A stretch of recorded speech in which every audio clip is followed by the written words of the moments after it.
Welcome to the One Bloody Take Movie Podcast, where we go back in time several decades to browse the aisles of your local video store. I'm Paul. And I'm Russ. And today we're renting the 1981 movie Evilspeak, so get your popcorn and snow caps ready while we give you our bloody take. We watched Evilspeak. I wish we hadn't. It was a movie. I can guarantee you that it was definitely a movie. And outside of that parameter, we had a couple mid-level famous people in there. We had our director, Eric Weston, was allowed to make 9 movies. I don't know why. After this one, he was allowed to make any more, but we'll get into that. And this was, I think, the most notable one out of all the 9 he made. So, and it wasn't really even the same genre. Well, I'm glad he left the genre because he didn't belong in it.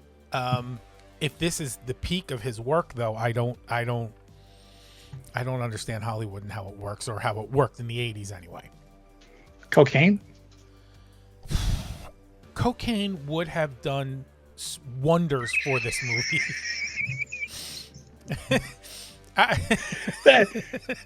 That's true. It really would have. I look at the poster, and 1981 me would have been totally into this poster. With the scary pictures and the computer, and I'm just like, 1981 me would have been immediately interested in this movie, and incredibly let down by it when all is said and done. But this poster would sell me on it. I couldn't find a trailer. Were you able to watch a trailer? Here's the thing. I just didn't do it because this. And I'll touch upon this more, but if the demons didn't kill me, boredom would have. And that's kind of where I was at, to where I was just so happy to be done, because I don't like watching the trailer first. I like doing that after the movie, so I can compare it against, is that what they delivered, rather than trying to remember what was in the trailer. And when I was done, I was just done. Well, break, I'm out of here, new dealers coming in. So I just forgot, honestly. But yes, the poster is great, but it's also very, very misleading. There's energy and excitement oozing out of that poster, at least the new version, to where I don't believe that's what we got. It's almost making it look like it's coming out of the computer to get you. And that's not what happened. There is actually physically more action in that poster than there is in the movie itself that actually has movement in it. I understand that we're starting from a basis of we're generally watching B movies or worse. So I do try to look for like a hook or something I can say, well, at least they did this, so that was kind of cool that they tried that, or whatever it might be. I got nothing on this one. I have absolutely nothing on this one. We have the parameters we're working under is we have our outcast guy who's getting bullied by the cool kids in school. But we don't necessarily get a reason for that, because even when they try to portray him as like bad at soccer, he's not terrible. He's not god awful at it that he should get picked on. He just made a mistake in what we saw, and even then they lost 2-1. Right. So if you guys are so great at soccer, like, that's not why you lost. You lost because you scored 1 goal and allowed 1 in late. Like, that's why you lost. Yeah.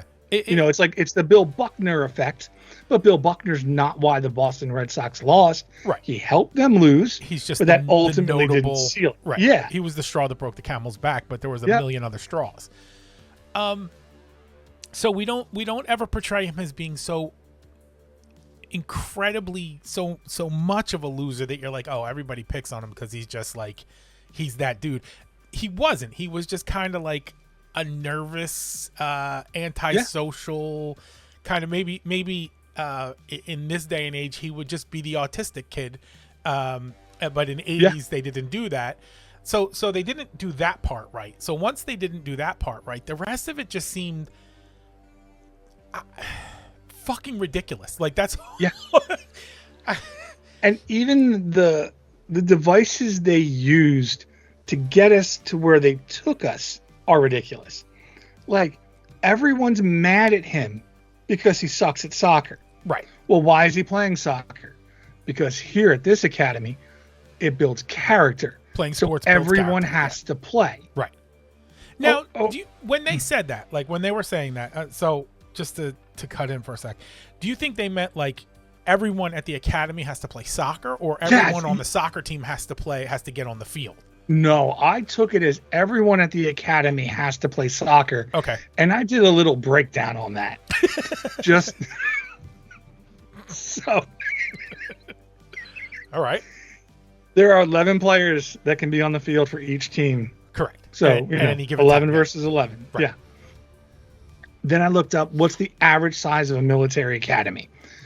Has 1,000 cadets. Sure. Per class. So 4,000 cadets if we're looking at 4 grades. And that's just average. So we'll just take the mid here. So we're going to say 4,000 cadets are at this school.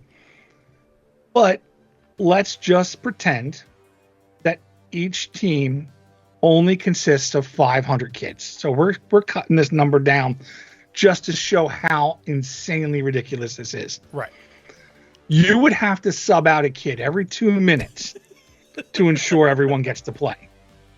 So if that is the case, and we're to believe that every single cadet is playing, if Cooper Smith is in the game for just 2 minutes, how can he fuck up this match? But it's not Cooper Smith's fault. The coach doesn't even know what soccer is. No. Because when Bubba gets mad that Cooper Smith has to play, he reminds Bubba or the audience that all kids have to play 2 out of 4 quarters. Right. Soccer is the sport I know the least about. Like, the World Cup's happening, I don't care. It's annoying that I have to listen to it, but if you love it, that's great. It's just not for me. I know that soccer doesn't have quarters. It has halves. So what the fuck is this coach doing? So I don't know a lot about the coach, but if his previous position, in my experience, was like, say, the rec league for 8 to 10-year-olds, it would have been quarters. So it doesn't become halves until you get a little bit older. So maybe if he just made the transition immediately from coaching little kids to coaching the academy, then he might still be under the impression that it's quarters. Yeah. Now, my other question goes to, if they all know that the rules are that everyone has to play regardless, you have to at some point stop caring about winning, right? Like that. Yeah. You can't have both an unfettered competitive spirit and also be on a team where the rules are, we don't really care who you are or what you're up to, but you have to be on the field for at least 2 minutes because that's what we think is more important than winning in and of itself. And especially if the reasoning at the school is it builds character, losing builds character. Absolutely. You know, and on top of it, it's not like the rest of the gang are these perfect specimens of athletic DNA. No.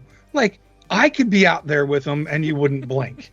like it's Alfred E. Newman and Francis from Pee-wee's Big Adventure.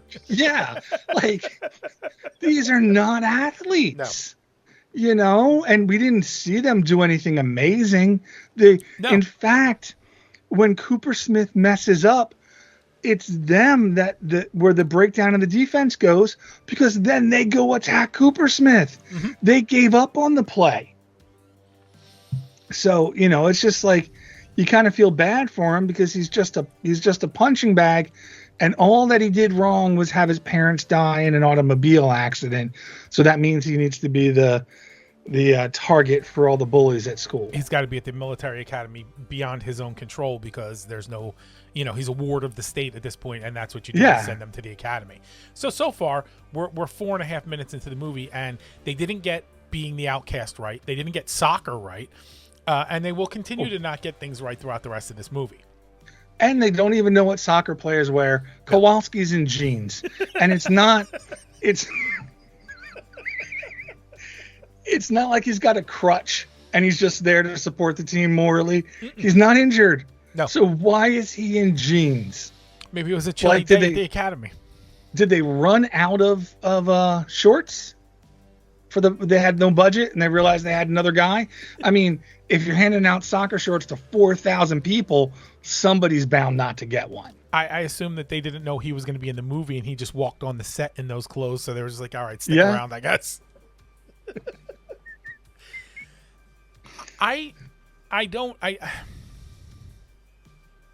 They just missed every mark in this movie. And it was at a certain point, you have to be trying to just miss everything, yes. Right? Like you can miss 70% of it, but when you miss 100%, that's got to be on purpose.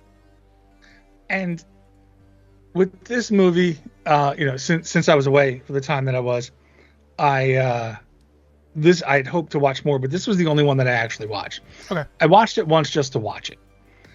And then I watched it once and, thought about the kills and everything like that. And then if I have the time, I like to just try to think about where the movie went right or wrong. And in my head, I'm just like, I feel like they just put all of these things into the movie and failed to connect any dots. They really did. You're 100% correct in that statement. 100% correct that they laid out these ideas that were like completely mutually exclusive of each other and never interlocked them at all. Because if we think about when this movie was made, 1981, computers really aren't a household item for everyone until the early mid 90s. I had a Commodore, I think in 84. So, it's not people didn't use it like the same way we do today is what I'm trying to say. So new things, and especially new technology, can be scary. So you can use that to your advantage. Hey, we're going to see what a computer can do. And we're going to take something people already know is scary, Satan, demons, and we're going to use the computer to enhance the demon's ability, something along those lines. And it's kind of what I thought this movie was going to be. And after I watched it the 2 times, I couldn't remember any attempts they made to connect everything. And then I watched it again today, and there's a couple of there's a scene where Bubba's mom is touring the school, and it looks like she's going to have sex with every general there, right. The way that she's talking for some reason. And they jam pack a bunch of stuff in there about how Esteban, Father Esteban escaped the Spanish Inquisition and came here and founded this church. None of that makes any fucking sense. This is a Satan worshiper. Mm-hmm. How's he going to found a church? It's not like he's like, all right, time to go legit. We're going to take these suckers for all they're worth. No, he's still worshiping Satan. And even then, I forget, I think they had to execute him eventually. Yeah. Why are you going to keep the Satan worshiping father's body in a tomb in the cellar of your chapel? I don't care if he founded it or not. It doesn't make any sense the way this happened. Correct. I mean, yeah, I agree. I don't know. I can't add on to that. I can't counter you with anything that they showed me. So just correct. Yes. Nothing about this adds up in any kind of linear storytelling kind of way. And the use of the computer. Now, ultimately, I'm going to assume that for the writers, and I'm putting that in air quotes in case somebody's just listening to this, for the writers of this movie, I really feel like they genuinely started with, okay, we're going to make a horror movie that revolves around a computer. And then everything kind of radiated out from there. Like, how do we get to the computer? Why is the computer there? All that stuff. The way that they implemented the computer was shit. Yeah. That was also shit. Yeah. And I understand in 1981, maybe you don't quite have the scope of, what you can do with a computer. I get it, because it's still, like you said, it's very new technology, especially the home, as far as home computers are concerned. But the on the other side of that coin is no one knows. So you're really free to do whatever you want with this computer, because no one can argue, oh, that's not how computers work. We really didn't know enough to say. Could have done anything they wanted, and they did this. They keep a computer in an old, mildewy, wet, moist basement where it doesn't belong whatsoever. See, that was my complaint. That was something else that when I watched it, I didn't see how that happened. It happened because he stole the computer. Okay. Yes. And if you want to say you can't steal a computer out of school and no one will notice, you definitely can. You definitely can't take a computer out of a computer lab and no one will notice. So in 1994, sure. In 1981, how many computers do you think they had on campus? Like these things I'm were saying there's no way to $3,000-$4,000 a pop. Yeah. No way to trace it, sure. But the fact that it's missing should have come up in somebody's conversation somewhere. Hey, one of our 9 computers is missing. One of you 4,000 people better tell us what the hell is going on here, or we're going to have some problems. No, that didn't happen. Someone who's in all of our fantasy baseball leagues, freshman year of college, didn't really meet his roommate yet. And the first time he met him, he goes, "Hey, come here. He's like, watch out. And he's like, just tell me if anyone's looking. And then he runs back, comes back, computer in hand, and they had that computer all year in their dorm. No one noticed. Yeah. So that's freshman year of college, right? So that's 92, 93-ish? 94. Okay. So, yes. So, but that's what I'm saying. At that point, computers are prolific enough that if you stole a common type of computer, right? Like if you stole, at that time, if you stole an Apple II GS, because the lab had a bunch of Apple II GSs, there was probably 20 or 30 other dorm rooms that also had an Apple II GS in their dorm, just because that's what they brought to school with them to use. There were not enough computers at this time to justify one disappearing and no one really giving a flying shit about it whatsoever. Well, I don't even think people understood how. I don't think Cooper Smith even understood how the computer worked, because he typed like this and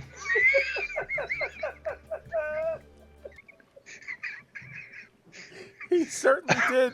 He typed like a Muppet that was just being controlled by strings. That's the perfect way to describe it.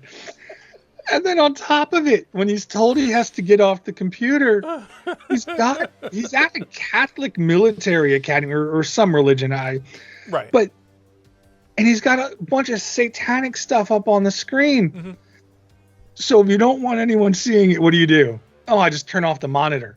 That's equivalent to putting a porn in your VCR and someone's home and you're just like, I don't want them knowing I'm watching this. And you just turn the TV off no one's and let the TV VCR go. Yeah. Like it doesn't stop it from being seen. You're just, temporarily closing it. So you say that, but I jotted this down. At a certain point, he's talking to one of his professors after class about a project that he's working on, and he specifically says that he's using a computer to check his models to make sure that they'll all be accurate. This catapult. Yeah. And the German teacher in a U.S. military academy, like straight out of Nazi Germany, the way this guy is talking, escaped after the war. Right. And how did he get that spot? He's fresh up from Brazil. Yeah. Yeah, and that was something else they just shoehorned in. So, because you want to go, well, how can he use the computer to do all this stuff? Oh, well, obviously he's using it to run calculations on his catapult. Like a lot of forced lines, like the first 2 times, I was just too dumbfounded to absorb. Like I watched it today with the specific intent to go, I had to have missed something. To fight through and it. I did. Yeah, I did miss a lot, but it didn't make it any better. It just shows me they attempted to, fill in the colors and the paint by number, and hope they got a picture when they were done. So, as I'm watching this movie unfold, I'm looking at it through, a horror movie connoisseur lens, and I'm looking through it through the nerd lens as well. And the idea that he's communicating with the devil or some sort of demon over the computer was just, I enjoyed that. I enjoyed the idea that in the early 80s there was some BBS set up somewhere that you could dial into and just speak with Satan for a little while and chat it up with him. And everything is going to be textual on the screen, and we're just typing away, like you said, just mashing on the keys and running up a phone bill somewhere, because that's the only way you could get on the internet at that time. And I did enjoy that they were using an Apple II as their computer of the day, which was interesting to me. Because like all schools pretty much had Apples, in hopes that the kids would come home and say, or Commodore Pets. Yeah. That is all the interesting things I was able to glean from this movie. Like, that's literally it. I made a list of. I'm going to tell you what the list is, and then you tell me what you think I'm making a list of. Number 1, the text-based computer screens. Number 2, the pigs. Number 3, the crucifix. Number 4, the pentagram screen. The pentagram screens. Sorry. And number 5, the secretary. That was a list that I made, and that's the order. Number 1 being the best, number 5 being the least. And then number 6 was Bull from Night Court. Things that don't make sense in this movie? No. That was the list of the most charismatic things on the screen in this movie. Okay. That makes sense. It took until number 5 to get to an actor or actress whatsoever, and both 5 and 6 were just bit parts. There was no... I don't know how to explain it. There was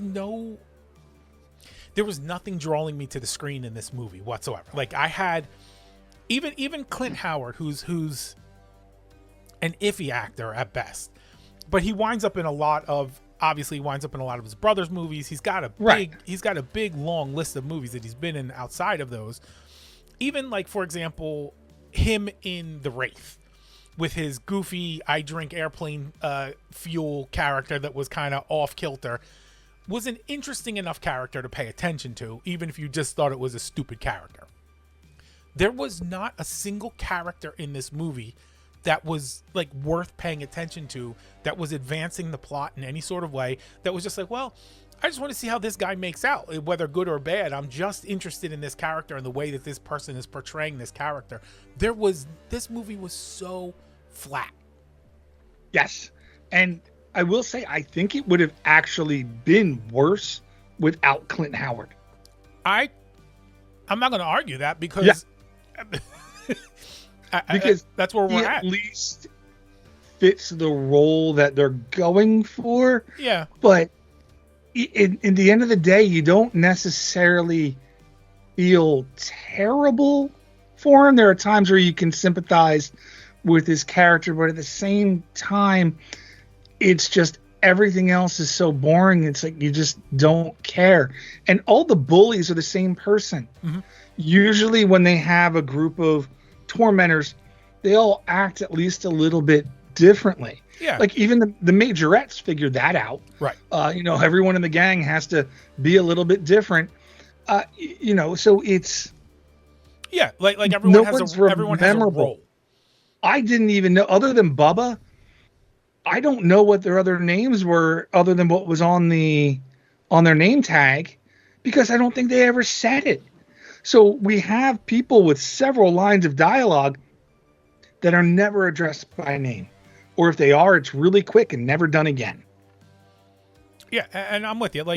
Usually your bully group has, like, roles inside the group. There's the leader, there's the nerdy bully, there's the doofus who's muscular, like, you know what I mean? Like, there's one the tight, that doesn't the tight want end to do it, but right, does. The reluctant bully.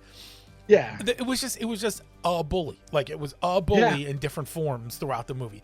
And they weren't good at bullying. Like, they weren't really like, they bullied each other the way I bully my friends, like the way that my friends and I bully each other. Like, it was very soft bullying.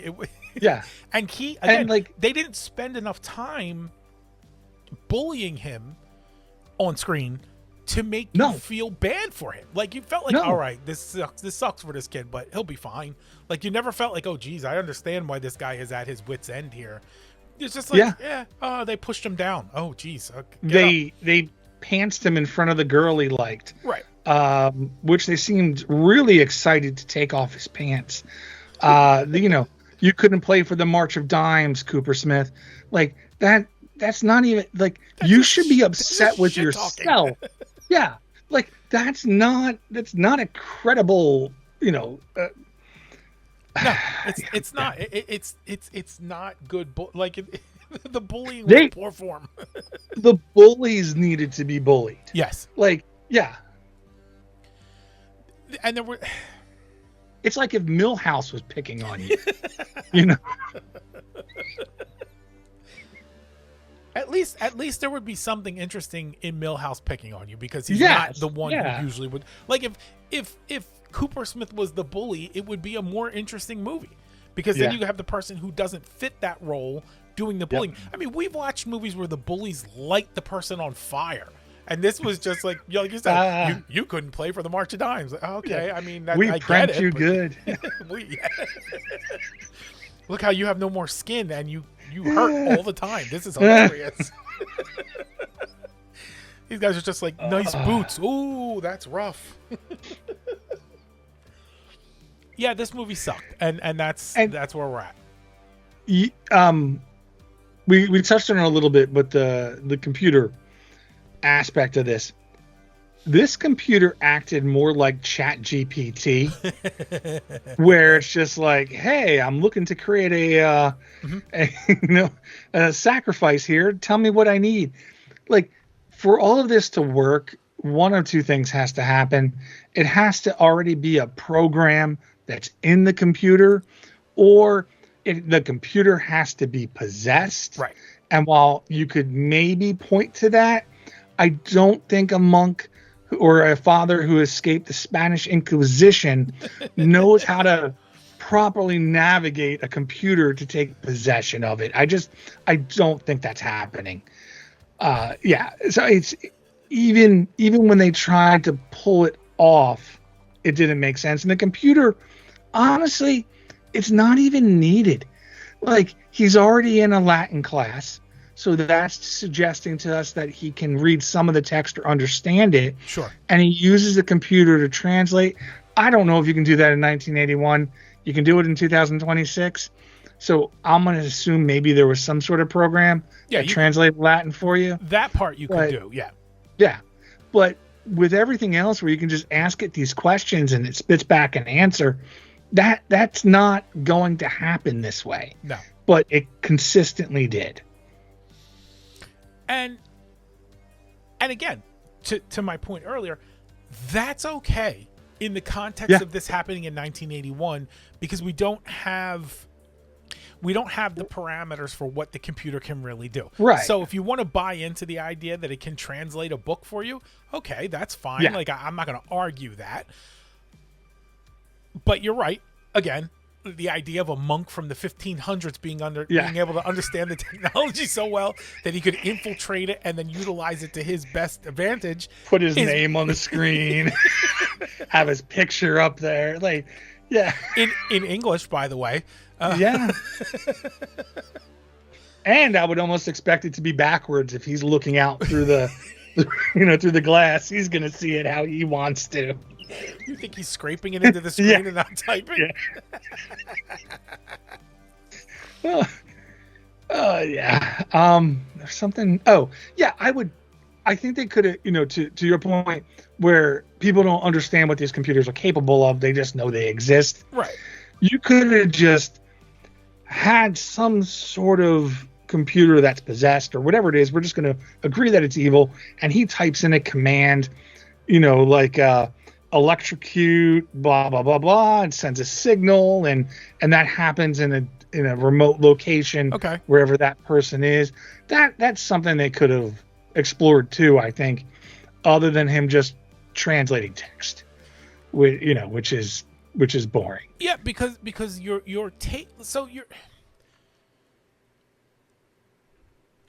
I feel like your best bet in this sort of movie is to almost have him, in this case Cooper Smith, be sort of an unwilling participant in the scale of what's happening.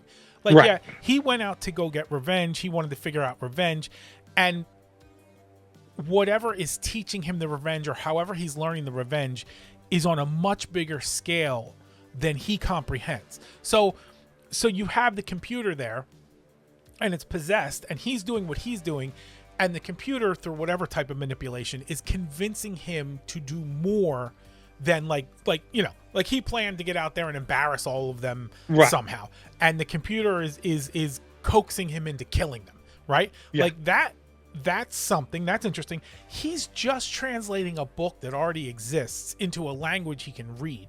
So whatever was in the book is going to be the plot.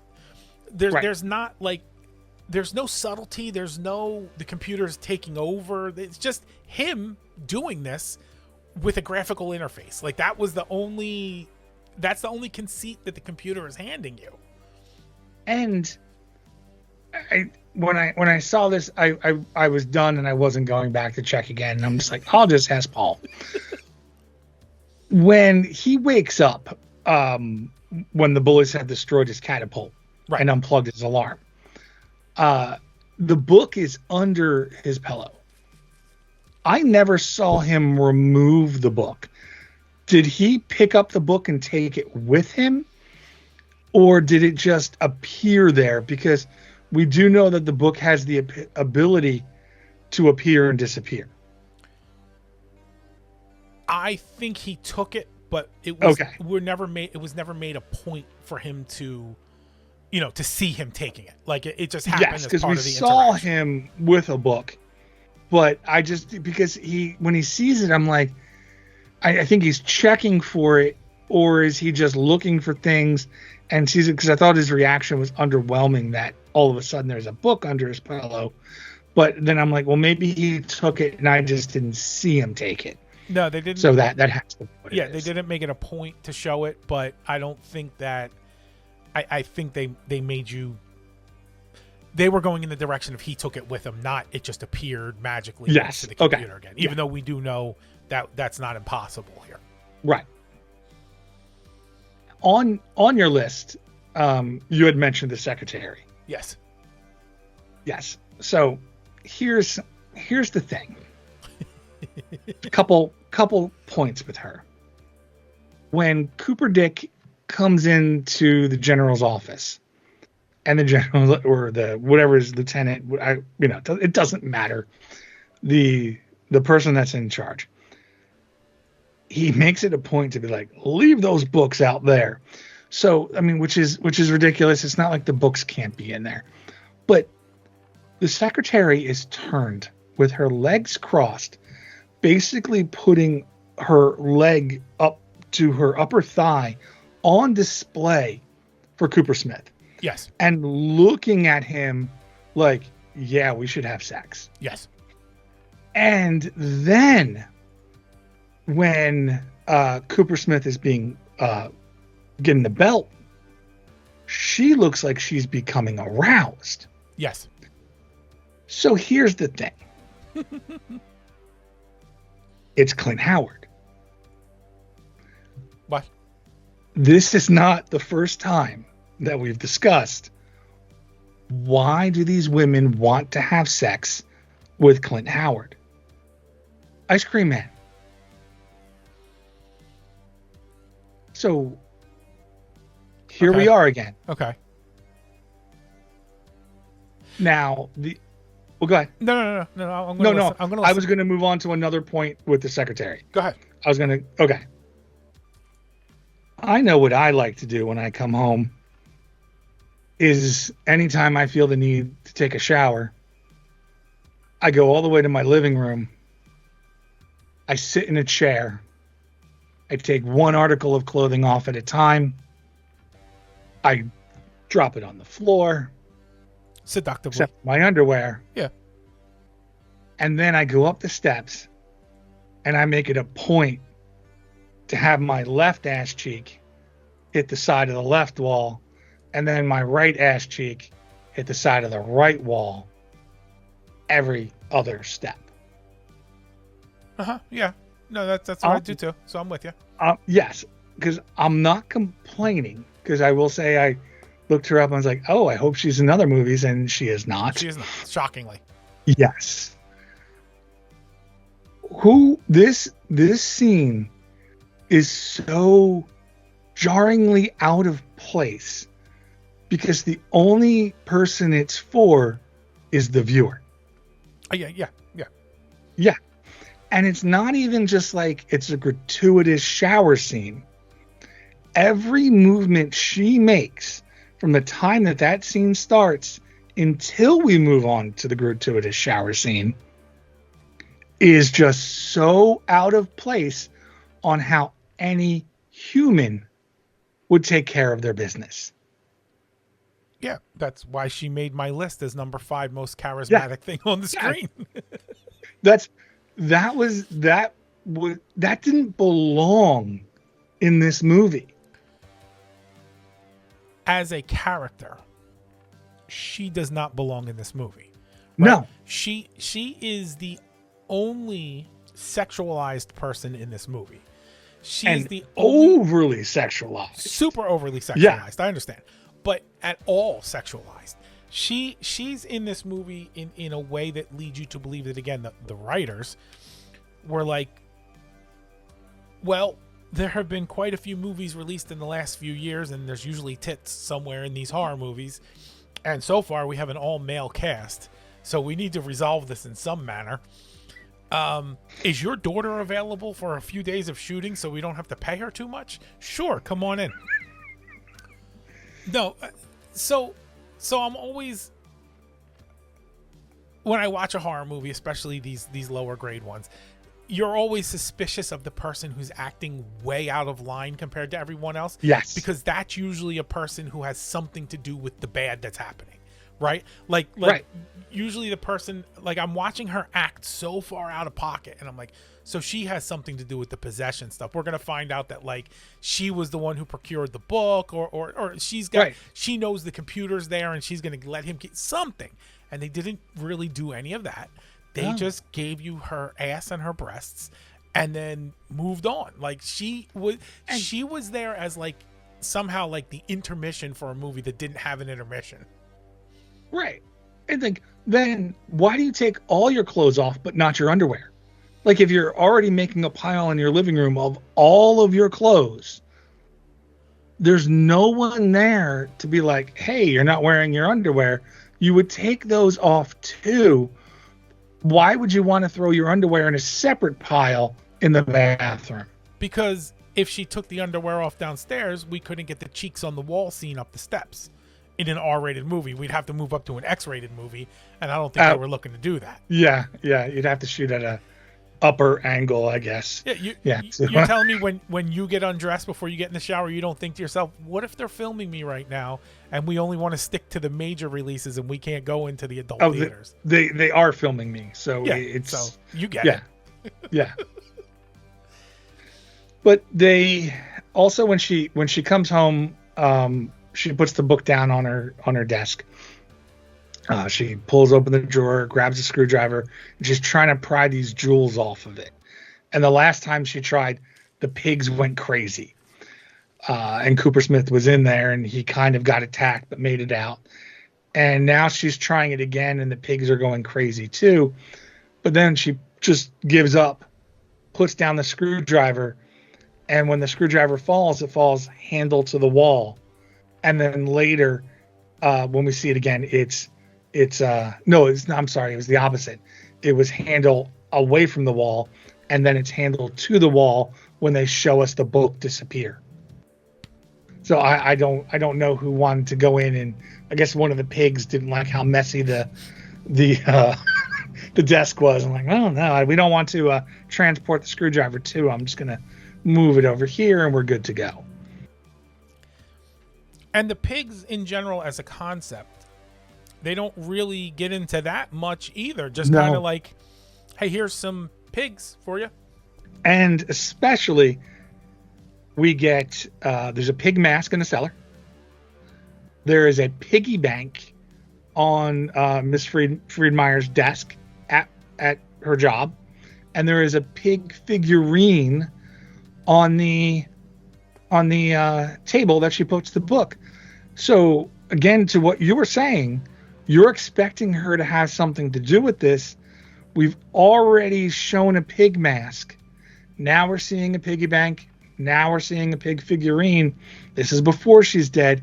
And then we know she has the book. You're expecting that she's involved. Right. And she's not. Yeah. Nope. No, because that would have made sense. It would have been intriguing anyway. Yes. The other way that would have made more sense to get this gratuitous nudity into the movie would be the Miss Heavy Artillery event. Right. When the coach says, when they talk about the winner, I think it's pretty obvious, don't you? When you really look at what's happening, I guess it's just 1981. We have an older male teacher going, I know which two of these high school students aren't as pretty as the other one. So there was that. Yeah. Just, you know what? Just have it at a bar. Or have it something that the kids are running. Don't put the coach on the stage. The other issue is when you call your contest Miss Heavy Artillery, I'm expecting at least them to be holding some grenades or guns or helmet, like acting the part. No. Now, I apologize certainly for the sexist comment I'm about to make, but when you tell me that I'm going to watch the Miss Heavy Artillery competition, I'm expecting women with giant breasts and asses. Well, yes, that is kind of why then I was expecting the weaponry. Yeah. Yes. And also Miss Penny was robbed. Yes. For sure. That was the biggest crime that was committed in the movie, actually. Yeah. But then there's even this weird thing when Cooper Smith is watching this, Miss Kelly, which he addresses her by, even though they're the same age, which is just weird. At the beginning of the movie, when he falls on his face or he's thrown down on the soccer field, she's in the stands and she kind of looks at him like, like you're not a total embarrassment. She gives him a smile. And this is the same girl later that he tries to talk to when he gets pantsed. He's a little distraught that she didn't win. Like there's this look on his face, and I didn't know he's that heavily invested in her because, again, I had to watch this multiple times. When he first did that, I'm like, why does he care? And then watching again, I'm like, oh, that's the same girl from the beginning that he looked up and saw. So I guess because he's seen a girl after he's been humiliated on a soccer field, that means he's attracted to her. Correct. That's all I was able to pull from it. Correct. Yeah, that's how that usually works. So that makes sense. Yeah. I don't know why you're expecting any of this to make sense. It was clearly not their intention for it to make sense, and it was not their intention for it to be good. So then at that point, if it's not going to make sense and it's not going to be good, what was their intention here with this movie? I don't know. I don't know if you can boil, like, putting the bad execution aside, I don't know if there was ever a good idea behind this execution in the first place. Yeah. And I think they thought they kind of had something, because I read that it said that Cooper Smith and Bubba, they agreed not to talk to each other during the filming to maintain the animosity between the two. So I can't verify this. It's just what I read. But I'm like, you, if that was your plan, it didn't come out on the screen. You know, like I felt that was part of the problem. I felt no animosity yeah, amongst anyone really in this movie. Like, I understand that I was told that all these people dislike this kid in a major way. I was not shown that. I did not feel that. I was just told it. And so I had to buy it because they said so. And that was about the only reason that I knew that this must be the most hated kid in the school, because they said, here he is, the most hated kid in the school. And other than that, it was like, they're just treating him like they just don't care for him, but not like he's not despised. He's not hated. Like they should have been like, your parents died, so they didn't have to talk to you. Right. They wanted to. Yeah. Yeah. You know, they could have survived, but they drove the car off the cliff on purpose, kid. Yeah.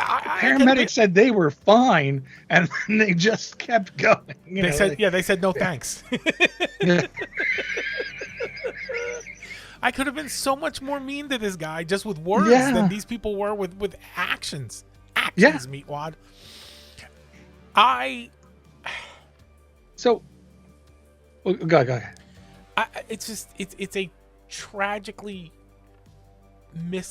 executed movie. Yeah. And I can hold it up to like a War Games, which is a very well executed, the computer is the problem kind of movie. Right. I can hold it up to War Games because War Games is also the nerdy guy gets involved in this and didn't mean to get involved in this and kind of got suckered into it, you know, outside of his control a little bit. He's like 50-50. I can put it up against Lawnmower Man, which is, granted, it's 10, 12 years later when they make Lawnmower Man, but the idea that the nerd outside in the real world gets sucked into the cyber world and becomes this, you know, idyllic image of himself, which makes him a bad person all of a sudden. Okay. Like they didn't give you reasons, and they didn't give you any feel for why this movie is happening at all. Right. It's exactly like I said, they gave us a connect the dot picture, and they only made an image here, an image here, and an image here, and they left a number out for each little image, so nothing gets put together. Every dot, so we get all these just disjointed. Yeah, straight line. Yeah, but every dot was number one. It was like, okay, so here's where we start. Oh no, wait, here's where we start. Oh no, wait, here's where we start. And we never got past here's where we start. We got here's the kid who gets bullied. We got here's the kid who has the computer. We got here's the kid who's got the Conquistador's book of evil. And just, there was no why. What dot was the half-naked cook? Dot number one. Like, well, now we have naked cooks. Okay, there we go. Yeah, see, dot number one. It's all dot number one. They started 12 different movies in this movie and then just edited together into one movie. Yeah. So, with Ron Howard being in this movie, like we watched a previous Ron Howard movie. Yeah, I'm trying to make it better, Paul. I'm trying to make it better. I appreciate your efforts, but that's not how I'm going to let this happen. With Clint Howard being in this movie, he was also in Ice Cream Man, which we watched, which is getting a reboot. So there's that. In Ice Cream Man, he starts out in an asylum. Right. In this movie, he ends in an asylum. Are you thinking it's the same person? They're both in California. I'll hold on to that idea and do some more research by watching the movie some more. But at least... I'm sorry, I didn't mean to do that to you. At least as far as Ice Cream Man is concerned, at least he's acting like a creep. Like, Ice Cream Man is supposed to be this freaky, creepy weirdo. Yes. And that's who he was in that movie. So, if I'm comparing the two, Ice Cream Man is an Oscar-winning performance for him compared to what happened here. because he's just not, he's invisible in this movie. He's not anything or anyone in this movie except the guy who types like this. Yeah. But again, like Ice Cream Man would have been a much worse movie without Clint Howard. I think so. Yeah. And it's not to say like he knocks it out of the park, but if you try to put somebody else in there, I don't think it works the same way.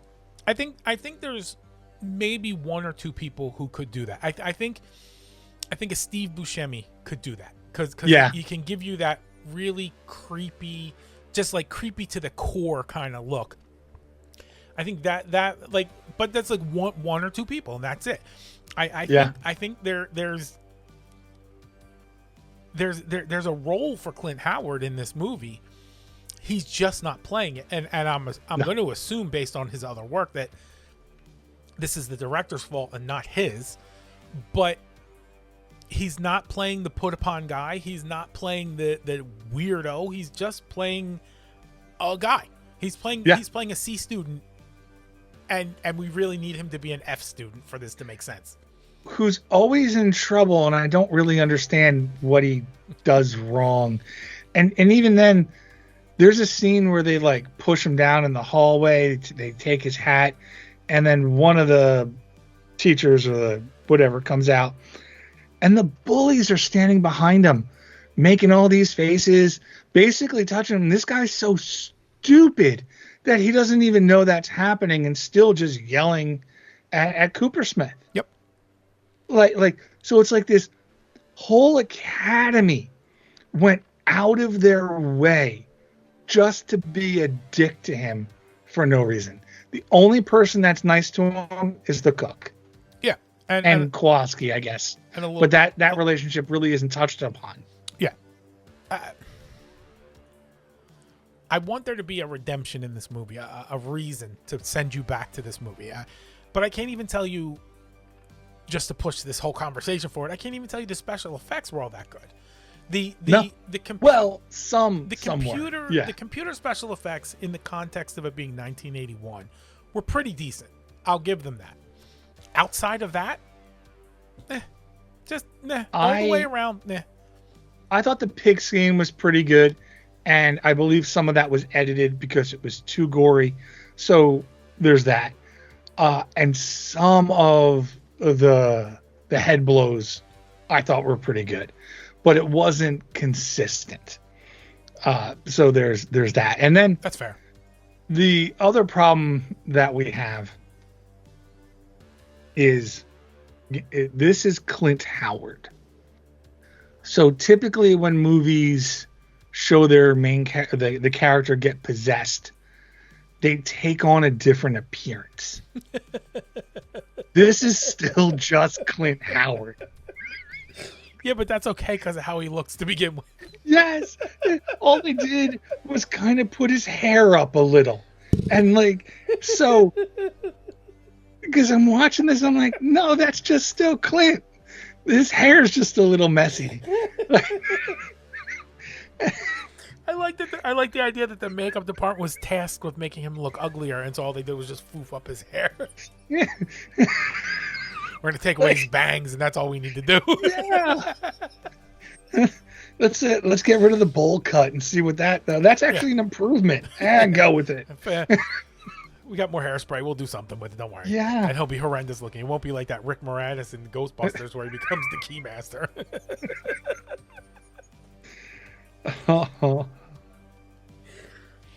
All right. So, I mean, let's talk about the body bags because this is what we do. And our first body bag happens, in the 1500s? I don't know, but yeah, that would be my guess. 15, right. 16. Yeah. Yeah. And go ahead.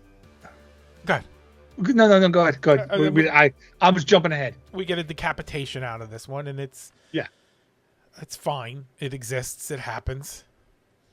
I actually loved this part. Okay. I thought it was the cleverest part of the entire movie when they decapitate her head and then they cut to where the head was and it's a soccer ball and the soccer ball goes flying. That I will commend them for. Good job. Good editing there. Yes, very, very good editing.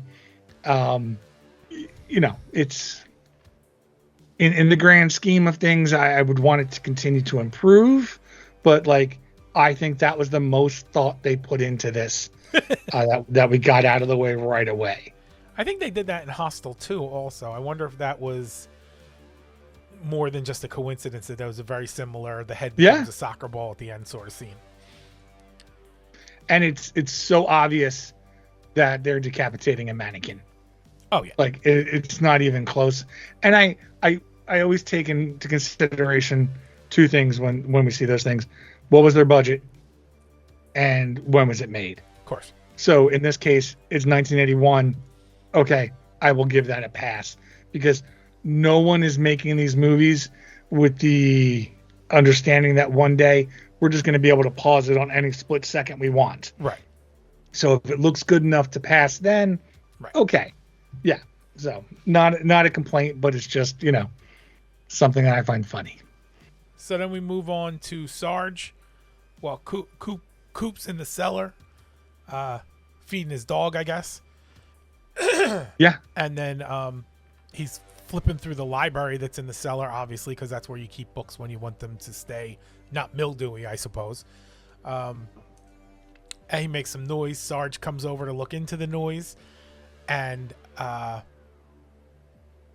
Sarge finds the dog and he's going to kill the dog, which is a terrible thing to do. And so Cooper Smith kicks him in the balls. Cooper Dick kicks him in the balls, and which causes the computer to boot, which has happened to me numerous occasions. I tried it; it didn't work. Mine was actually shut off during that period in the past. Okay, yeah. And Sarge, they get a little bit of scuffle, if you will, and then Sarge gets his neck snapped, and then he's dead, because that's what happens when you get your neck snapped, especially in the movies. And the neck snap runs parallel to what we see on the computer screen, with like a sudden twist of what looks like a spine, I believe. Right. So yeah, the computer has if the computer has the ability to do that, why doesn't it just do that all the time? So this is where they start to go in a direction that I was kind of talking about earlier, where like unbeknownst to Cooper Smith, the computer is kind of coaxing him along into a much darker place than he thought he was going when he started his research. Right. And he's afraid for the dog. He's afraid for himself. He's seeing the screen, and the screen is kind of showing him something that he's just sort of mimicking, and it works. It kills this person, but like it wasn't his intention. It's just that the computer kind of I don't want to say manipulated him into it, but it coaxed him along, and he went along with it, and it worked. And like now you're on an interesting path, because now you have like the kid who's the nerdy getting picked on bullied guy. Now he can kill people because like he was paying attention to the computer. Now we got something. Now we actually have something. And they're going to go ahead after the first kill. Yeah, it's easier too. Yeah, so yeah. Right. Couple things in this scene. We do get a quote. I'm going to show you how I make a little boy into a little girl. Want to see that trick? Yeah. So again, Clint Howard is the object of sexual desire. So there's that. I'm not entirely sure that was what that quote was gunning at. I don't know. Yeah, I mean, I felt like it was more like he was going to castrate him, not he was going to, pork him from behind. Well, I guess we all hear what we want to hear sometimes. I probably should have just used Occam's razor when determining what that phrase can mean. Yeah, so there's that. We also get another pig's head here. There's a pig head on the wall for some reason. Right. The music is so out of place. It is, I put down like it's this combination of like half suspense and half hijinks. Yeah. So like I expect like Scooby and Shaggy just be walking by the same background the whole time while this is happening. Like it does not fit this scene, yet it's there. Yeah, it doesn't have the right mood at all. Yeah. So we move along to Mrs. Friedmeier. And Mrs. Friedmeier is, somebody that we think might be involved in all these hijinks. Right. Until she gets killed by the pigs. We don't know. We don't really know the pigs, like, I don't want to say intention, but we don't know why the pigs are sicked on her, right? Like we understand in, say, Silence of the Lambs what the pigs are up to and why they're up to what they're up to. We don't really get any sort of explanation. Like where do the pigs fit into this? I can't answer where the pigs fit in. But and I even tried looking up there's references of pigs in the Bible and that stuff reads like a different language to me, and I was like, I'm not putting that effort in to try to figure out what they were trying to do with the pigs.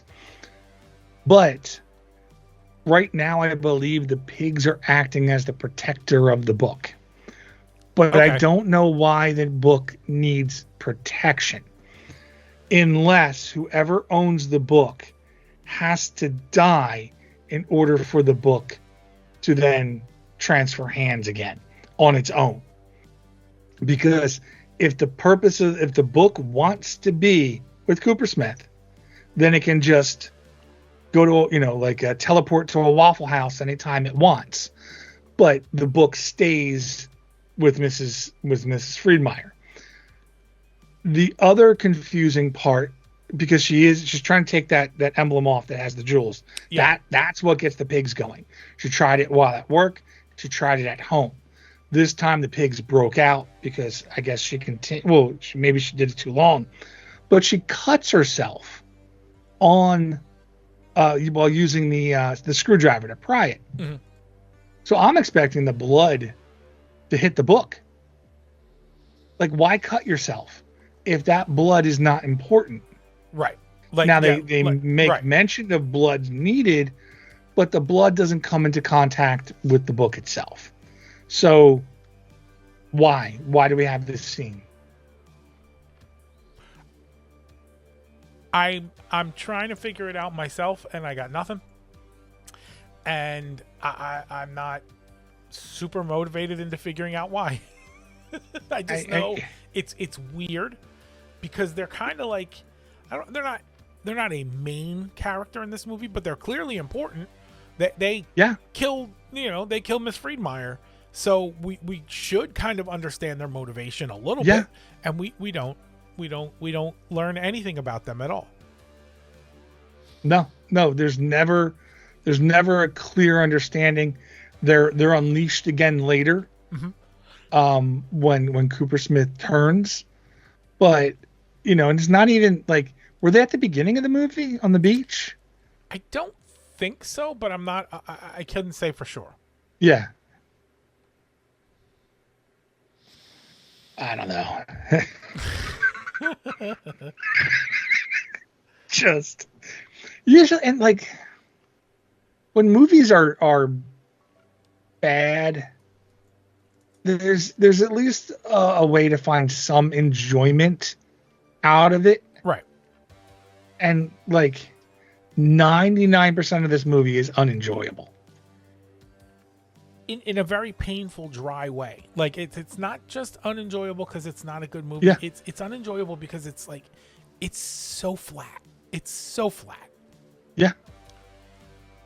So now we're going back down in the cellar. Some guys are taking some girls down there, and there's Fred the dog. So now we have to kill Fred the dog, which I don't know why we're killing animals in this movie, but this is the first like real bullying-ish act that happens in this movie, and we're like well into this movie at this point. Right, Coopersmith has already decided he wants vengeance on everyone Right. before this happens. Right. And they don't know that he's working towards vengeance when they killed the dog. Like, they don't even know that Right. they're escalating him. They're just killing a dog for the sake of killing a dog. Like, these people have no redeemable qualities whatsoever. They're not good bullies. They're not good people. They just deserve what's coming for them. Yeah. No, they all need to die. So Cooper Smith has now traded his soul for revenge to a computer, I guess. The old Yeah. PCSoulCollector.com. And then while he's doing all this, Hauptmann walks in, and Cooper Smith is suddenly the strongest man on the planet and picks him up and spikes him on the ceiling into a chandelier, which I believe I've seen in Mortal Kombat games, but that usually involves an uppercut from your knee and then send your opponent flying up, and then they slowly bleed down and fall back to the ground. I don't. Oh, you mentioned falling back down to the ground? Yeah. So there's gravity in that video game. There is in fact. Okay. Gravity, There's no gravity in this movie. No, there's not. And there's no explanation for why, after Cooper Smith types words into a computer, he suddenly becomes the strongest man on Earth either. Yep. Yeah. No, none of this makes any sense. It's a cool scene, as far as death is concerned. Okay. I suppose, yeah. But other than that, he doesn't have super strength again until he's fully possessed. So why does he have it for this brief moment? No idea. Is Eric Weston still alive? We should call him and ask him some questions. Can we get Eric on the line, please? I have some questions for him. Gonna be, how the fuck do I know? Yeah, it's exactly what it's going to be. I didn't write this shit. I was just brought in to direct it. So, obviously, after you pick a person up, spike them into the chandelier on the ceiling, and they stay there, your next move, your next proclivity is going to be to drink their blood, as any normal person would do, I suppose.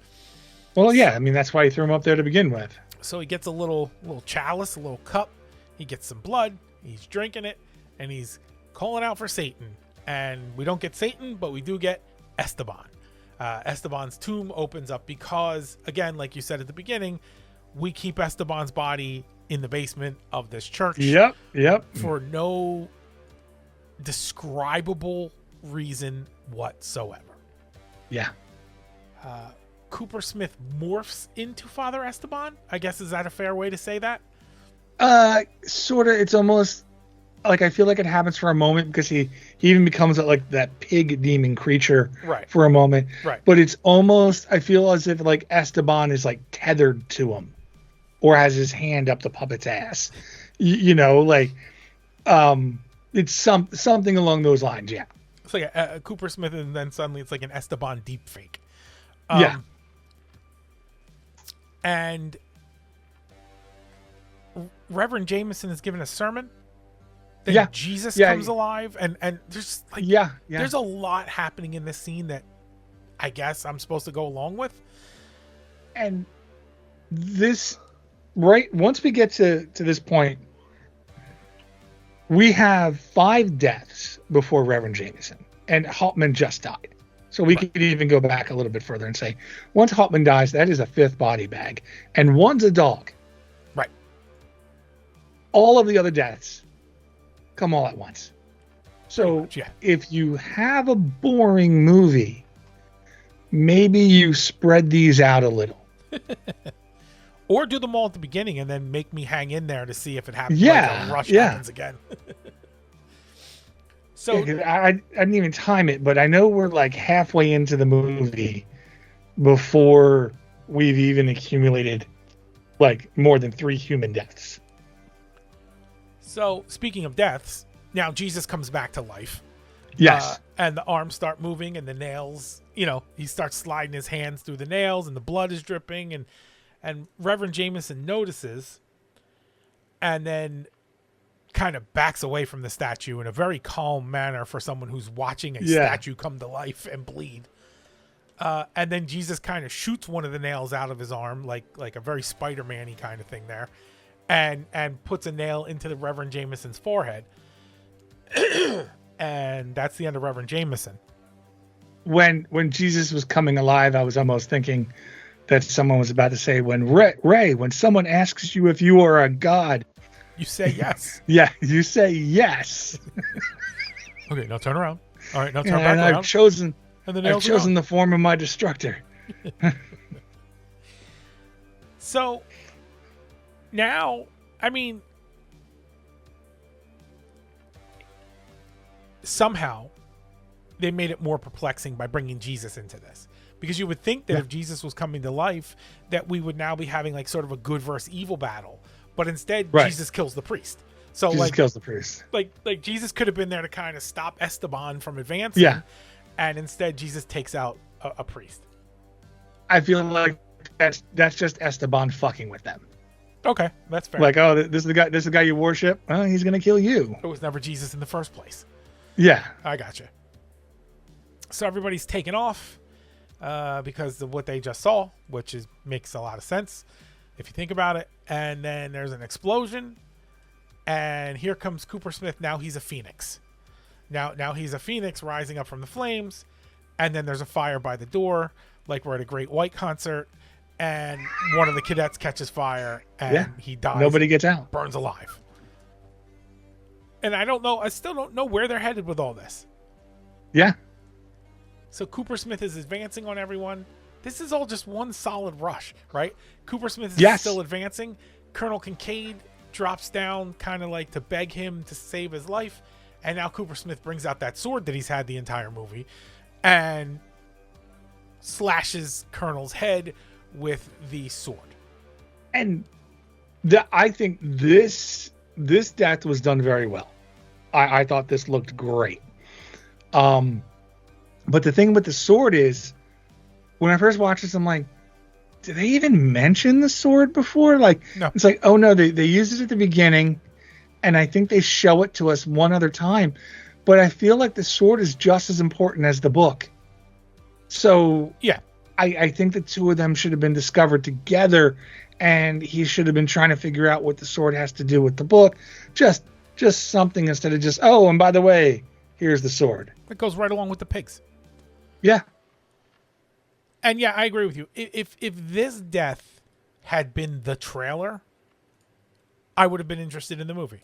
Like, here's a scene from the movie, and that's the scene you get. Okay, I want to check out and see what this movie's about. I would have been very upset, but that scene was good enough for that. So here come all the pigs, and now they're going after Charlie Boy. And he kind of gets like smashed up in between the pews, and he falls to the ground, and here comes the pigs, and the pigs kill again. So far, direct one-on-one, the pigs have killed more people than Cooper Smith has so far. Yeah. And Charlie Boy, he is Dick Grayson in Batman animated series. The voice. Yeah. Okay. So everyone's still trying to leave, and now we learn that Cooper Smith can fly or float or whatever you want to call it. And he comes down. I almost called him like he's more like he can conveyor belt. He can self-motivate without feet. Yeah. So he comes down the hallway, and here we go with the sword again, slices the head off of another one of the bullies. Good work by the director and the special effects crew yet again. And the fever pitch carries on, because now Coach is trying to get out of there and basically runs into a dead body. This is how we learn that this other person that we're not familiar with is now dead. Who put the body up there and booby trapped it to fall when someone ran by? Like, that just seems like a waste of time in a chaotic situation. I don't think this is the point in the movie where we're supposed to question what is and isn't a waste of time. Everything. So in that body falling, Coach kind of like pauses for a second, and that's enough time for Float and Cooper Smith to catch up to Coach. slice his head off. Now, this is all Cooper Smith does. Cooper Smith's now a bull. Yeah. All he does is the decapitation move. Yep. He doesn't have any other fatalities at this point. It sucks. And this death was also, I thought this was a good death. Like the way it looked. Could have used more blood, but again, I liked the way it was presented. Then we have Cadet Thomas, who sees Coach get killed, and he's going to get out of there through a vent. Terrible idea, but whatever. Yeah. And as he tries to get through the vent, the pigs come and get him and yank him back into the room and kill him. So again, we have the pigs again. I guess now the pigs are doing Cooper Smith's bidding. Yeah. In some way. Yeah. And there's something really strange that happened in this. We get a shot of the floor as this is happening. Someone in a red robe walks by and just drops a hand that's been cut off onto the floor. Like, so it's not even like there was someone there and they cut the hand off. Right. They didn't use the hand in any way to intimidate the cadet. Just went, I don't need this anymore. And we don't even see who it is. Like, maybe we can assume it's Esteban. I don't know. But I think Esteban's in a black robe. So who the fuck was this? It's a fair question. So it's a reasonable question. I'm not going to answer it for you because I don't have one. But there is no answer. Right. It's almost like somebody wandered off from a different set and cut across their scene. And they just went, yeah, go with it. Like, I don't understand it. If you didn't understand that, what happens next? Oh, yeah. Is even more fascinating. Because Bubba's running from everything, and he gets down to the basement and kind of like leans against the wall to catch his breath. And now Sarge is back to life and choking Bubba, which doesn't make sense. Makes no sense. And then he pulls out Bubba's beating heart because they felt that this was the kill that they really need to escalate the gore on. Why was Sarge back to life? Why was he killing Bubba? We don't know. Yeah.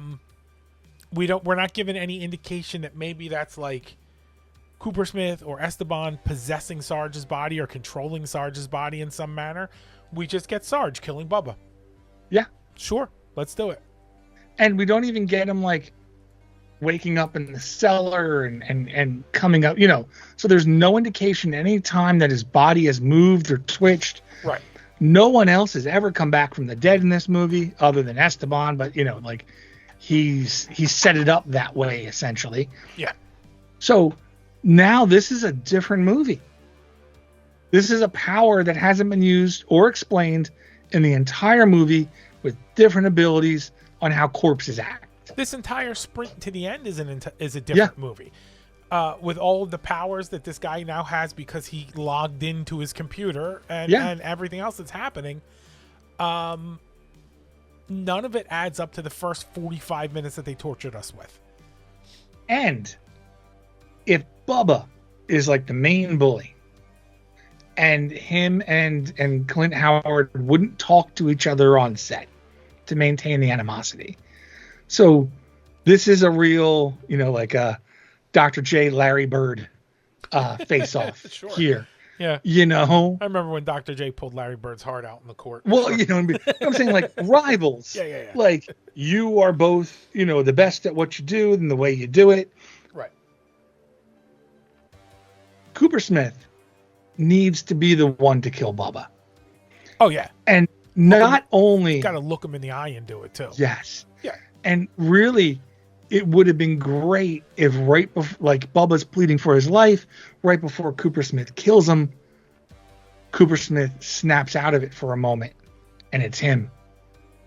Instead of possessed him, and he still goes ahead and kills him. Like, that would have been is good. The way you end this movie. Or even Sarge is Sarge, and then all of a sudden at the last moment before the chest pull scene, you cut back over and it's Cooper Smith and it's not Sarge anymore. Give me something that puts Cooper Smith on the scene doing this bidding himself and not sending a minion after him. Yep. So after Bubba's dead, we just basically kill off the rest of the church just to be done with it, so we don't have any questions about survivors. Yes, because we get a little blurb that says everybody died. Yeah. And in that church was also Kowalski and Jake, the cook that was really nice to Cooper Smith. So we have people with actual lines in this movie who were an afterthought with their death. Collateral damage. Yeah. So, like, they deserve death scenes. They got death text, which in this movie that revolves around text. computers is the highest of respect that you can give someone. Yeah, because there were 16 total people I counted in the church. We saw 7 of them die or saw proof of their death. Right. So that means, that we have a total of 22 body bags, if we're counting the dog, by the end of this movie, which doesn't feel like 22 people die in this movie. No, because they save it all for the last 9 minutes and then they sprint through it. Yep. All right. So thankfully, the movie ends at this point, which was the best thing that they could have done. Yeah. So let's pick it apart a little bit more. How do you survive the killer in this movie? I think you just have to not pick on kids whose parents died in automobile accidents, to put them in a position to seek vengeance for being bullied. That's pretty much it. And even then, even if you don't do it and you see people that are, you need to get them to stop doing it because you're going to be collateral damage as well. So, yeah. I want to continue to pick on him, so what I'm just doing is cutting the power to the basement. Oh, yeah, that works too. Yeah. Cutting the power to and the that was basement, something that's that. Because I was like, how do you get power in the basement? Because he has to light all these candles, and I don't know what the basement's candle budget is, but there are hundreds of them. He plugs the cord into a light bulb socket, and that's how the computer powers on. Right. I didn't catch that until the last time I watched the movie, because it almost lulls you to sleep, because I wasn't even doing anything else when I was watching them. Sometimes I'll put them on and do other things. Right. But I was focused on the movie, and I couldn't absorb so much of it. Now, if you're Cooper Smith, how do you do better? I don't know if he can. Okay. Because he got what he wanted. Okay. He got revenge on everyone that was hurting him.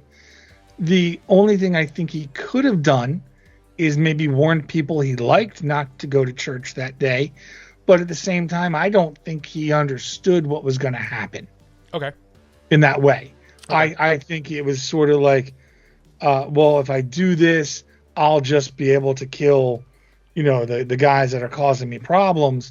Not everybody's going to die. Okay. So I guess it depends on, is it more important for Cooper Smith to have his tormentors dead or his friends or acquaintances alive? All right. So, in the grand scheme of things, do you think that they made the movie that they set out to make? I was split on this. Okay. Because I think they, we kind of went over it. They wanted to use an old fear with a possible new fear, right, and combine them together, right. And they kind of did that. But at the same time, I also think that they thought they were making something good, and they did not do that. I don't think we can bring the word good into any of these as far as did they make the movie they set out to make part, because I assume they all thought they were making good movies, and I assume that they continue to think that in spite of the reviews. In fact, I think I watched this movie before, because a lot of the stuff at the end seemed very familiar to me. So at some point in my life, I'm pretty sure I watched this movie, and it continued to have the same problem I had while watching it, is it becomes very unremarkable. So unremarkable. Yeah. Remarkably unremarkable. Yeah. That was the most remarkable part about it. Yeah. So, if you weren't obligated, would you watch this movie again? If I just approach this as this is just a horror movie, it's an okay-ish horror movie for some of the scenes that we got. You are an incredibly generous and polite man. But the rest of it was so boring that it takes away from anything that might give you. I'm not. Okay. I'm only watching this movie again to figure out the connection to Ice Cream Man, and that's it. Yeah. Like, I'm not going to be like, no, I'm never watching this again, but I'm never purposely watching this again. You got it written down here. Avoid at all costs. Because what I think might happen is in 2 years' time, I'm going to forget that I watched this movie. And I might start watching it again. Nope. I will never forget that I watched this movie. And hopefully, though, I'll remember early on. So good news. I just got the email. We're responsible for a reboot of this movie. Oh, nice. Nice. What are you doing to clean this up and still keep it still keep it recognizable as Evilspeak? Yes. Clean this movie up and make it work. Like we discussed, they basically had concepts of a plan, but they didn't know how to mesh them all together. It makes zero sense to me that this church would be founded on a Satan-worshiping father who came to the country while, being forced out by the Spanish Inquisition, and then not still have members of the satanic cult working there. Even though we get like a faraway shot showing the bell tower and it looks like someone's there. Who is it? Esteban hasn't escaped yet unless he can project his, so maybe there are people there. I don't know. But they're never revealed to us. I feel like somebody would be keeping guard. It's like the church and the academy, they don't even know that stuff is in the basement, and they should. Somebody there should. I like the idea of introducing the computer, the new technology with old evil power, but I want to do this a little different. We're going to get rid of Father Esteban, and the church is going to be founded, or rumored to have been founded, by a coven. And I feel like that's a lot more realistic for a church in America than having it be founded by a satanic worshiping Spanish priest, because the coven might have ulterior motives, to present, to get you in, and then, take advantage however they're going to do it. And I'm definitely going to focus on the computer, because I think that is the most compelling part of the movie, is that they're going to use the computer to do some evil shit. And to do that, we're going to have a disc placed in this book. We can make this make sense by having a mysterious person hanging around who sees Cooper Smith being bullied.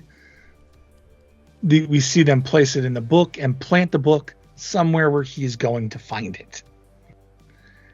And I think there also needs to be a stronger bond between Kowalski and Cooper Smith.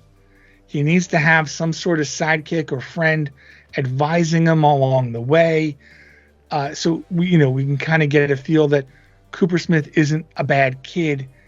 He's just running into some hard times, and we could see him and Kowalski getting along great. Everything's fine. Just, I feel like a lot of 80s movies, if there's one nerd, there's another nerd, right, and those nerds help each other. Coexist. Yeah.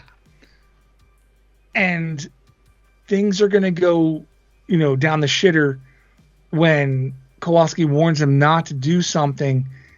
Cooper Smith goes ahead and does it, and Kowalski gets seriously injured or dies even.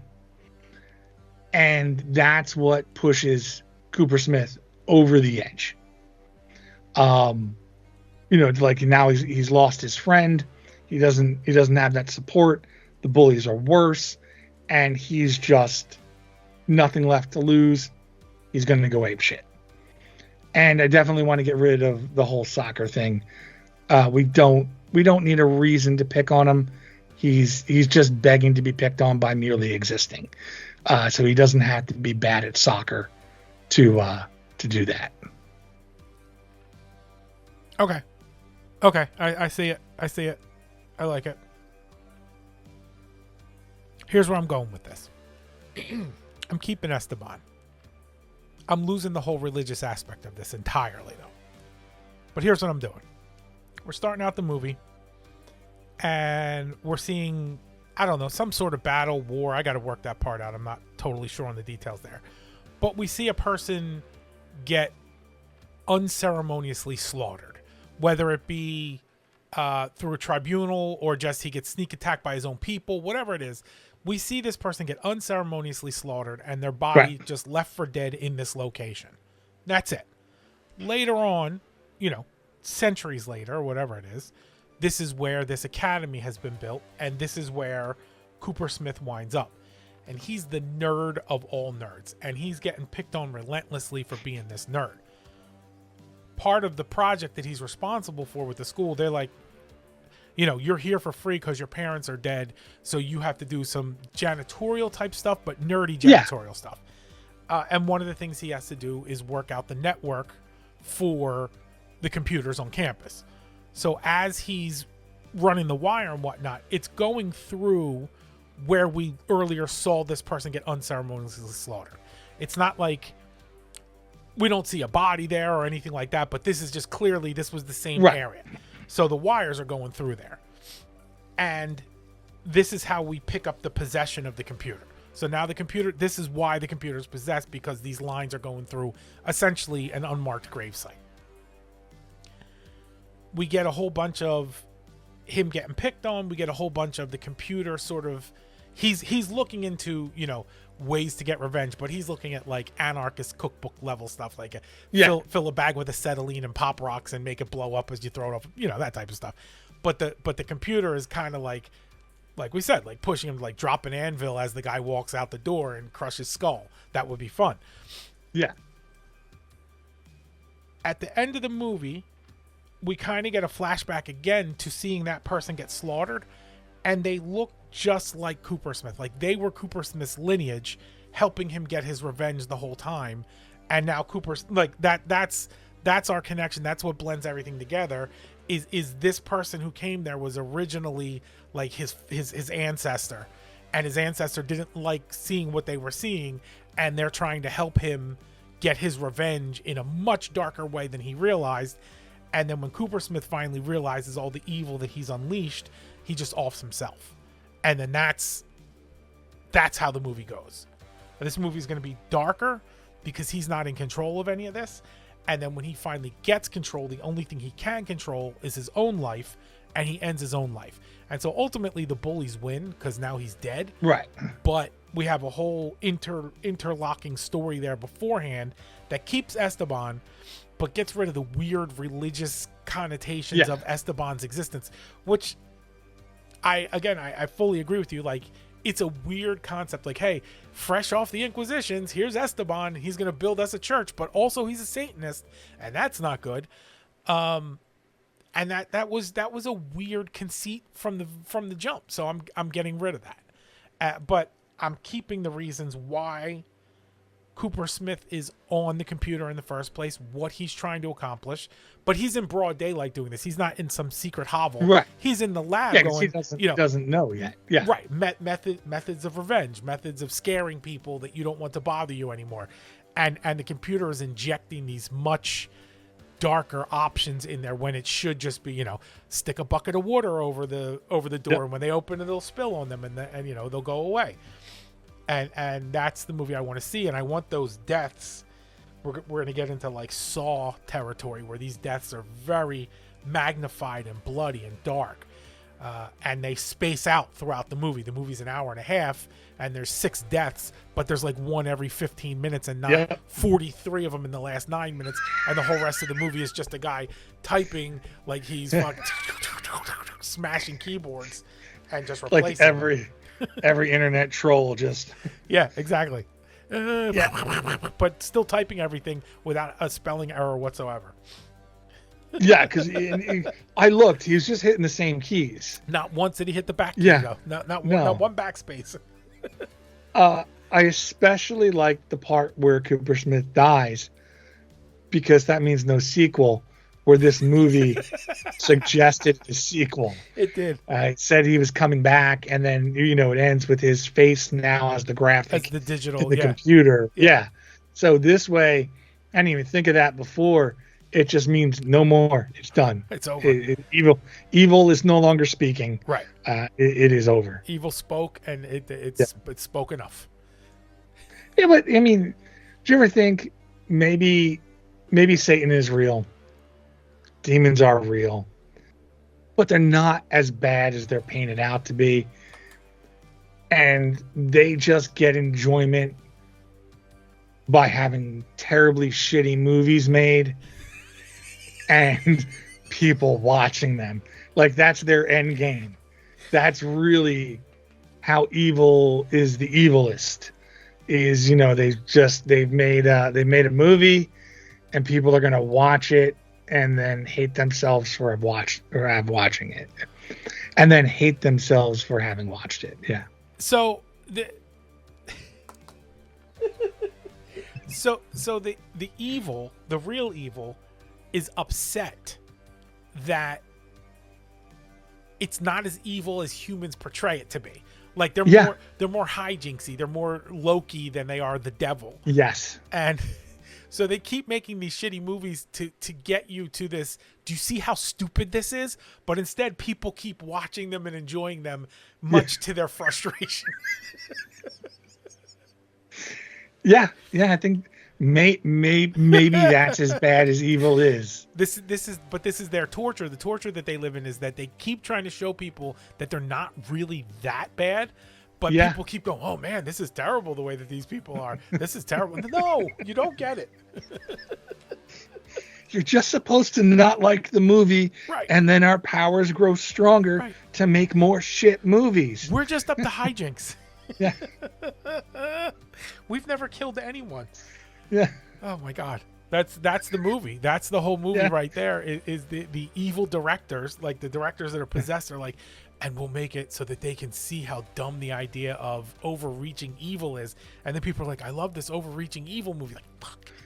And then they're, as technology advances, they're online. What the fuck? 8 out of 10 stars? This is 2 at best. Bullshit. Who are these people? Bullshit. We got Clint Howard on purpose. This is bullshit. Did they not understand? There was nothing in the movie connecting any of the story together. And he's not even good to look at. Why are they giving him stars? Well, and we'll make the most interesting part of the movie the most confusing part of the movie too. So that's been our bloody take on evil at large. If you have your own comments, suggestions, or questions, you can find us on all the socials. We're on Instagram, Facebook, Tumblr, Blue Sky, and Twitter. It's one bloody take, all one word. And we're at TikTok, _bloody_take. You can find the podcast everywhere you find your podcast: Spotify, Apple Podcasts, YouTube, Substack. Just search out One Bloody Take. We're there. Put out a new episode every Wednesday. Join us next week when we discuss 1984's Splatter University. I'm Paul. And I'm Russ. And thanks for listening to our Bloody Take.